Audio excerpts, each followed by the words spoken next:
مگر اس کی نسبت اور نیت فعل کو اہمیت اور قبولیت کا مقام عطا کرتی ہے۔ چنانچہ حضرت ابراہیم علیہ السلام کو آپ کے لپکتے ہوئے شعلوں میں ڈال دیا جانا، پھر آپ کو یا نارو کونی برتن و سلامت کا حکم دیا جانا، پھر باپ کے ہوتے ہوئے بیٹے کا یتیم ہو جانا اور اپنے مادری وطن کو سدا کے لیے خیر آباد کر دینا، ضعیفی کے آخری نقطے پر اولاد کا عطا کیا جانا اور اس غیر زیدرا وادی میں بیوی ہاجرہ کا چڑھنا اور اترنا، ایڑیوں کی رگڑ سے چشمے پھوٹ پڑنا اور اپنی ضعیفی کا سہارا دینے والی پہلی اور آخری اولاد کے گلے پر چھری پھیرنا بذات کچھ معنی نہیں رکھتا، مگر جب ان اعمال و افعال کی بنیاد رضا الہی حق تعالیٰ کی بنیاد پر کھڑی کی جائے تو یہی کارنامے جذبہ جہاد بن جاتے ہیں۔ حضرات، حضرت ابراہیم علیہ السلام کی پوری زندگی ابتلاء و آزمائش، امتحانات، جد و جہد، مصائب و آلات کی داستان سے لبریز ہے، مگر اس وقت ان سب کے بتانے کا وقت نہیں ہے۔ انشاءاللہ اگر کبھی وقت ہوگا تو بتلاؤں گی۔ الغرض سیدنا ابراہیم علیہ السلام کے جس قدر امتحان لیے گئے وہ ایک سے بڑھ کر ایک ہے۔ عید قربان مسلمانوں کا ایک عظیم تہوار جو ہے وہ بھی حضرت ابراہیم علیہ السلام کی ان عظیم قربانیوں کی یاد کو تازہ کرتا ہے۔ یہی وہ عید قربان ہے جو عیائی و مکاری سے خالی ہوتی ہے، یہی وہ عید قربان ہے جو شرک و بدعات سے خالی ہوتی ہے۔ تو آج میں آپ کے سامنے حضرت ابراہیم علیہ السلام اور ان کے بیٹے کی داستان سنانے کے لیے یہاں اسٹیج پر کھڑی ہوئی ہوں کہ ہم مسلمان عید قربان کیوں مناتے ہیں۔ تو سنیے، حضرت ابراہیم علیہ السلام کو جوانی کے عالم میں بھی اولاد نہ ہوئی، مگر انہوں نے صبر کا دامن چھوٹنے نہ پایا اور انہوں نے بارگاہ عزتی میں دعا کی، رب ہب لی من الصالحین، اے بار الہی مجھے ایک نیک صالح اولاد عطا کر۔ اللہ تعالیٰ نے ان کی دعا کو قبول فرمایا اور فبشرناہ بغلام حلیم کا پیغام سنا دیا اور سیدنا اسماعیل علیہ السلام کو عطا کیا۔ آپ غور کریں اور اندازہ لگائیں کہ بڑھاپے کے عالم میں پہلا لڑکا عشق و محبت اور چاہت نے کتنی شدت اختیار کی ہوگی، خوشیوں کے کتنے گلاب کھلے ہوں گے، آرزو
کو زمین پر لٹا دیا.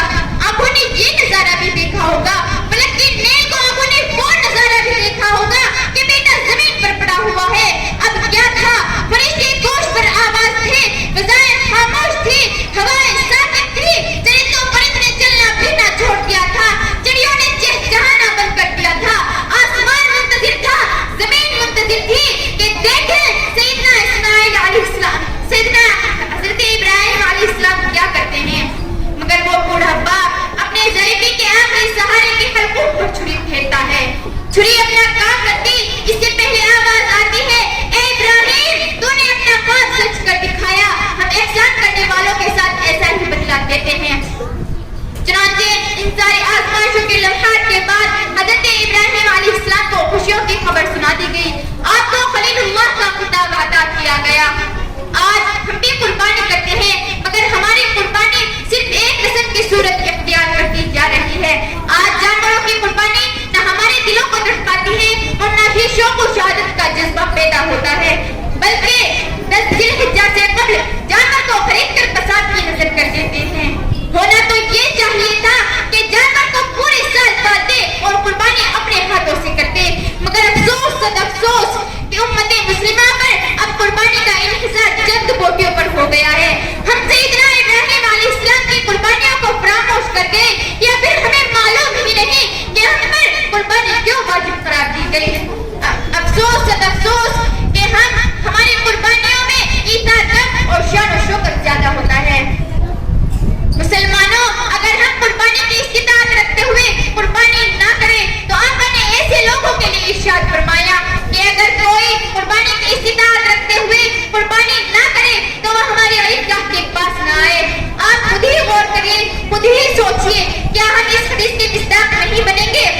ہمارے اسلاف کا طریقہ یہ رہا ہے کہ جانور کو پورے سال پالتے اور عید الاضحیٰ کے موقع پر خود اپنے ہاتھوں سے ذبح کرتے, تاکہ ایک طرف جانور کی قربانی کی محبت ہو اور دوسری طرف جذبہ ایثار. شیخ الاسلام حضرت مولانا احمد حسین مدنی رحمۃ اللہ علیہ جانور کو پورے سال پالتے, جانور ان سے مانوس ہو جاتا اور پھر قربانی کے وقت جہاں آنکھیں آنسوؤں سے تر ہو جاتی, وہیں دوسری طرف شوق و شہادت کا جذبہ جوش مان رہا ہوتا. بہرے